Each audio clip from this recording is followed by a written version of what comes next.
आएर यस्तो भइसक्यो र भेन नगर भएन अब निकालेर चुसेर जुस खान्छु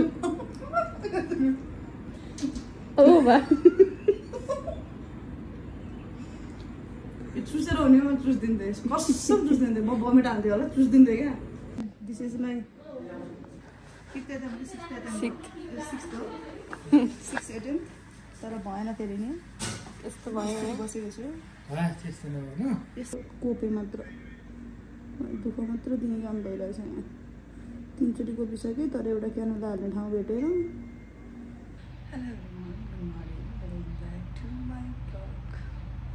डे 8 इन हस्पिटल हामी चाहिँ 8 दिन भइसक्यो हस्पिटल एडमिट भएपछि आज बिहानको 5:50 जस्तो भयो कि तर एकदमै उज्यालो भइसकेको छ 5:50मा पनि अनि के भन्छ म चाहिँ सधैँ खाली पेट दिएको थिएँ कि सिबिसी अनि त्यसको रिपोर्ट चाहिँ अहिले त्यही भएर थोरै आउने हिजो झन् घटेर 17,000 आइदियो कि 40,000देखि बढ्न पनि झन् घट्यो अनि सायद मैले नखाएर खाली पेट दिएको भएर पनि रिपोर्ट त्यो आएको होला किनभने म दिउँसो पनि एक्टिभ छु म दिउँसोमा लो फिटै हुँदैन अनि म एकदमै टाटो भएको छु कि म फेरि पहिलाभन्दा धेरै नै एक्टिभ टाटो भएको छु अनि त्यही भएर आज चाहिँ आफैले के कसरी भनेर होइन म आफै जान्ने भएर केही कुरा खान्छु अब एउटा ग्यास्ट्रिक औषधि छ बिहानमा खाने अनि अब आउनुहुन्छ होला सायद 6 बजीतिर दिनुहुन्छ कि प्रायः जसो अनि म त्यो औषधि खाइसकेँ म चाहिँ आफै अनि एउटा ग्यास्ट्रिक औषधि खाइसकेँ अनि पानी खाएर बसेँ अनि अलिकति वक पनि गर्छु भनेर तलसम्म पुगेँ एक्लै अनि गएर दुध लिएर आएँ घरबाट चाहिँ हिजो दुध ल्याउनु बिर्सिनु भएछ कि अनि अब तल क्यान्टिनबाटै दुध लिएर आएँ अनि बुढोलाई चिया पनि ल्याइदिएँ अनि 2टा अन्डा बोइल गरेको अन्डा थियो म खान्छु नि त त्यही भनेर फेरि धानमा निकालेर 2वटा अन्डा अनि 1 कचौरा बनाएको छु कि अनि एउटा चाहिँ सग्लै छ पम्मेग्रेनेटको सग्लै छ एउटा अनार सग्लै छ अनि मेवा छ कि अनि दुध छ 1 गिलास अनि यति चाहिँ म खान्छु यति खाइसकेपछि 1 घन्टा 7 बजीतिर दिन्छ नि त प्रायः जस्तो स्याम्पल अनि आज चाहिँ 2टा ल्याबमा दिन्छु कि त्यो ल्याबको पनि फल्ट हुनसक्छ जस्तो लाग्यो कि 2टा ल्याबमा त फेरि यही हस्पिटलमा बसेर ल्याबले फल्ट भन्न त मिलेन तर घटना किन स्त्री त किन घटेको भत्ता जस्तो भयो कि भएन भने आज फेरि पिआरपी चढाउने भएन कहिले पिआरपी पाउनै गाह्रो छ है मलाई त यत्रो 12 पुगा पिआरपी दिइसक्यो अनि इमर्जेन्सी केसहरू उयो गरेको त्यो कति भनेर झ्याप्प नपाउने नि त अनि त्यो भएर आज चाहिँ भान्जी पनि आउँदै हुनुहुन्छ मनिषा अनि त्यो भएर खानासाना यस्तो गर्नुको पिर चाहिँ छैन भान्जी आइसकेपछि धेरै हेल्प हुन्छ है किनकि भान्जी मिसुलाई भन्दा मनिषालाई धेरै थाहा छ नि त मिसु फेरि अफिस पनि जानु पऱ्यो अनि त्यही भएर अब चाहिँ खान्छु खाइसकेपछि आज रिपोर्ट के आउँछ म त्यो गरिरहेको छु कि खानै नखाएर बिहानमा खाली पेट गरेको भएर पनि मेरो प्लेटलेस घटेको आएको कि जस्तो लागेर चाहिँ अब चाहिँ म एकदम बिहानमा छ नि गर्नु होला अब 1 गिलास दुध सर्काउँछु मलाई सुत्केरीवाला भाइ आइसकेको छ उठेको छ खाएको छ उठेको छ खाएको छ सुतेको छ उठेको छ खाएको छ सुतेको छ ओके गाइस सी यू दिनभरि के हुन्छ आज घर पो जान्छु कि म हेर्दै गर्ने आज मेरो कतिले रिपोर्टै आएन अनि आज 2 पोका ब्लड चढाउनु पऱ्यो होइन पिआरपी लिनु जानुभएको छ आज चाहिँ घर जान्छु भने आस्थ्यो तर भएन अनि तब त्यो चढाउनको लागि त फेरि भेन गर्नु पऱ्यो हाला त्यस्तो छ अनि यहाँ ट्राई गऱ्यो त्यहाँबाट ब्लड निस्केन कि यस्तो मात्र भयो सुकिसक्यो छँदै छैन अब कहाँ आउँछ त नि अनि यहाँ छैन अब यहाँ पनि गऱ्यो यहाँ पनि छैन सुनिसक्यो यहाँ तर ब्लड छैन ब्लड नै आउँदैन अब झन् जाने कि हो अब खुट्टा चाहिँ कसले दिन्छ अब खुट्टाबाट भन्नुहुन्छ खुट्टाबाट हुँदैन मलाई एकदमै ठुलो पिर गऱ्यो अनि अर्को त एनास्थेसिया कि के भन्नुमा आई डोन्ट नो के हो मेडिकल टर्म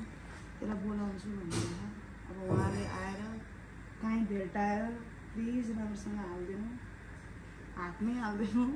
मबाट सुत्दिनँ जस्तो गर्छु प्लिज खुट्टामा नपराउनु सक्दिनँ पेन घटाउन यहाँ र यहाँ गर्दै यस्तो दुखेको थियो नि यो सबैभन्दा बढी दुख्ने यहाँ हो कि मान्छे हड्डी हुन्छ नि त यहाँ यस्तो दुख्ने कि लास्ट दुख्ने 3-4 दिनसम्म यस्तो सुन्नेर कस्तो भएको थियो बल्ल यतिको बसेर यहाँ बुढी आउला नि हो त कोप लागेको केमा जानु पर्दैन सुरु भयो मेरो खाना फेरि म यति खान्छु तर मैले खाएको चाहिँ कहाँ जान्छ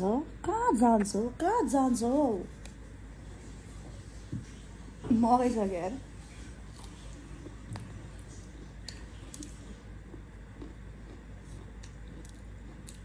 यसरी खाँदाखेरि वेट मात्र बढ्ने भएको भयो होइन म जसरी खाइरहेको छु एक हप्तामा यसरी खाँदाखेरि वेट मात्र बढ्ने भएको भयो घरजनाको लागि मलाई छुट्टै ढोका चाहिन्थ्यो म 1 क्विन्टललाई बढी भइसक्थेँ तर यो बिरामी भइसकेपछि वेट पनि नबढ्दो रहेछ नबढ्दो लागेको देखेँ कि तर खाना चाहिँ कति खाएको खानु न सुत्केले दिन 4 चोटि 5 चोटि खान्छ होला म त दिनमा 10 12 15 चोटि भइसक्छ बिहान उठेर 6 बजेतिर त एउटा 2टा अन्डा पपाया अनि पोमोग्रेनेट खाएको थिएँ अनि गिलास दुध त्यो पछाडि फेरि 8 बजेतिर फेरि फ्रुट्सहरू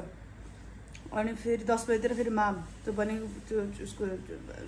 माम साग यति धेरै अनि सुप चिकन सुप अनि त्यो पछाडि दाल 1 कटोरा दाल मलाई दाल र आलु मन नपर्ने लाइफमा मलाई मन नपर्नेको दाल र आलु अहिले त्यही दाल र आलु खाइरहेको छु आलु र दाल अनि अब के थियो फेरि 1 गिलास त खाइसक्यो त्यो पानी म त वक्क बन्यो यार हातले हेरेर मोबाइल हाल्न पनि सकेको छैन फेरि यति खाँदा नि कति गरौँ हो यो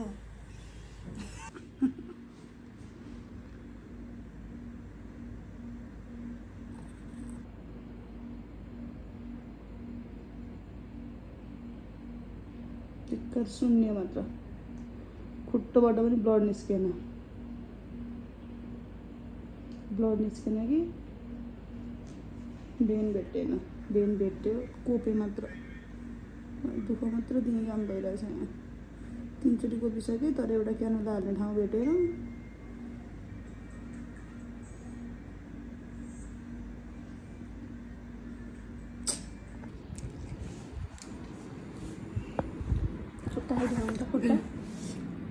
यो फर्स्ट होइन यो थर्ड अनि खोजेको भेटेन नसक्ने यहाँ फर्स्ट एटेम्प है अनि यहाँ ट्राई गरेँ सेकेन्ड एटेम्प है अनि यो खुट्टामा थर्ड एटेम्प है यो फोर्थ एटेम्प तै पनि अनि अर्को हातमा नि होइन यहाँ कोपी खाने हात ट्राई गरेको भयो तै पनि ब्लड यति छ जम्मा यो आएर यस्तो भइसक्यो अब भेन नगर भएन अब निकालेर चुसेर जुस खान्छु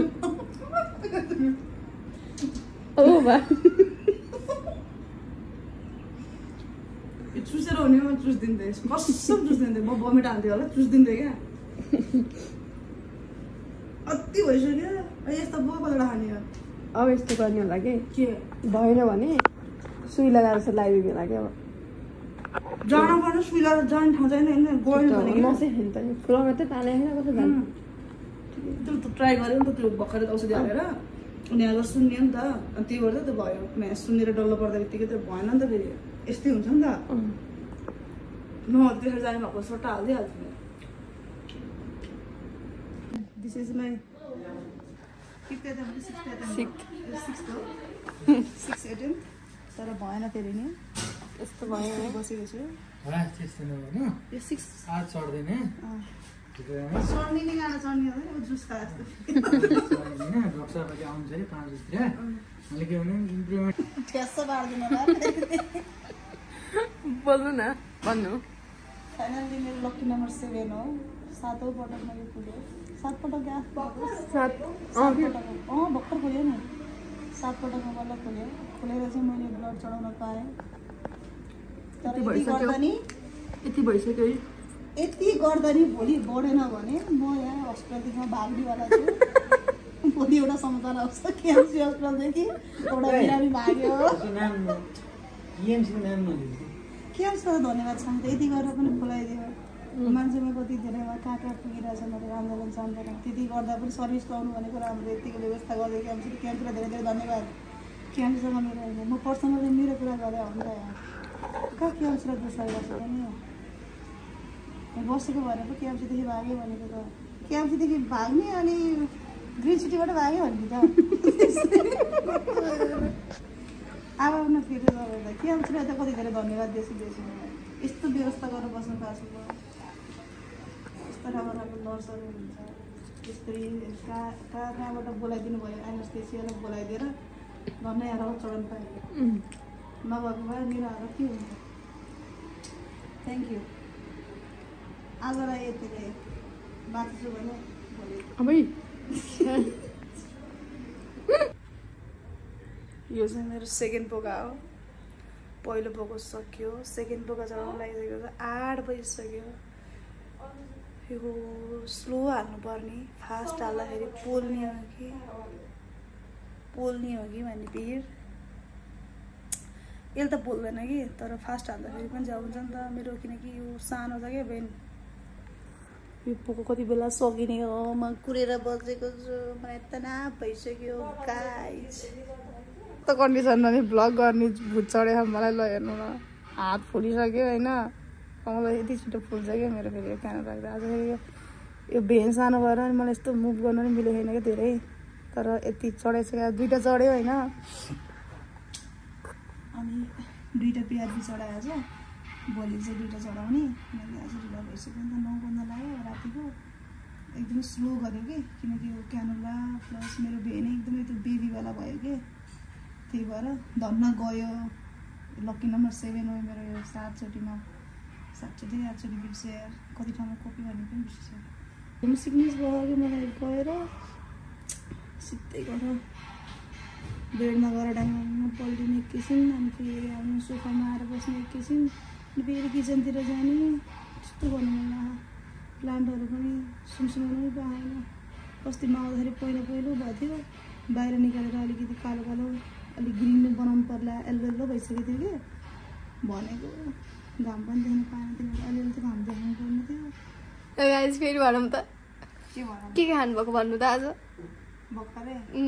के खायो भन्दा मैले विशेष यति खाएँ कि पिज्जा त जान्छ नि पिज्जा त जान्छ सही यस्तो हुनुपर्छ खाइसकेँ नि त मैले के खाएँ त्यत्रो मसरुमको त सुप एकदमै मिठो खानुभयो मिठो भात खाएँ यति धेरै है साग यति खाएँ कति खाएँ मैले अनि स्यालेड पनि खाएँ त्यति यिनीहरू चाहिँ तिनीहरू खाइसक्यो सबै खाइसक्नु अब पिज्जा थोरै पिज्जा चल्छ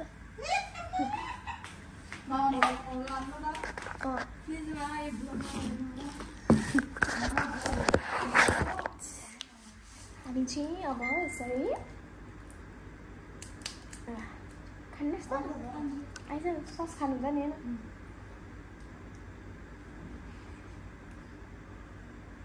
कहाँबाट ल्याउनु त त्यही त बर्गरे देखाउँछको बर्गरीबाट ल्याएको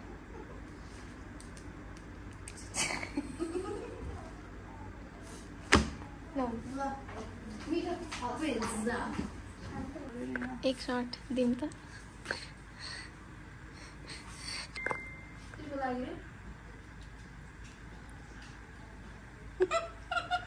ल छ